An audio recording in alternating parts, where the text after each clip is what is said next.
In today's video, I'm going to teach you what is an assignment element in Salesforce Workflow. Start by logging into your Salesforce account. Once you're in, open Setup. From the gear icon, choose Setup, then select Open Advanced Setup to get to the full admin tools. In the Quick Find box on the left, type Flows and click Flows to open Flow Builder options. Next, click New Flow. When the flow type options appear, choose Auto-Launched Flow. No trigger. This type of flow runs in the background without a screen.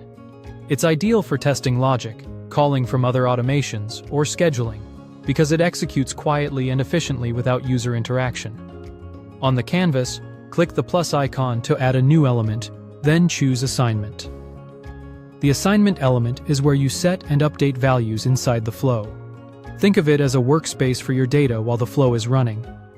You can update variable values, set record field values you've stored in memory, add or remove items from collections, and even perform calculations.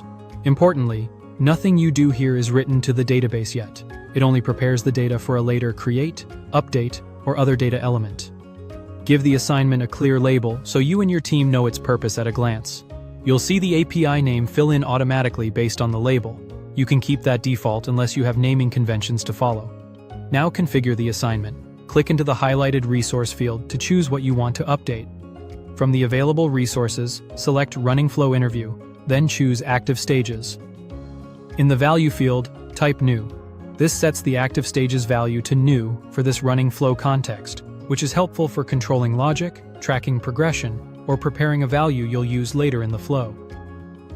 Click Save to store the assignment element on the canvas. When you're ready to save the flow itself, click Save in the Builder. Enter a descriptive flow label so it's easy to find later. Again, the API name fills in automatically. Confirm by clicking Save. To recap, an assignment element lets you set, update, calculate, and manage values in variables, record resources, and collections while the flow is running, without committing anything to the database yet. Use it to prepare your data, shape decisions, and keep your flow organized before you take any right actions. That's the foundation of working with assignment in Salesforce Flow. Thanks for watching and subscribe for more.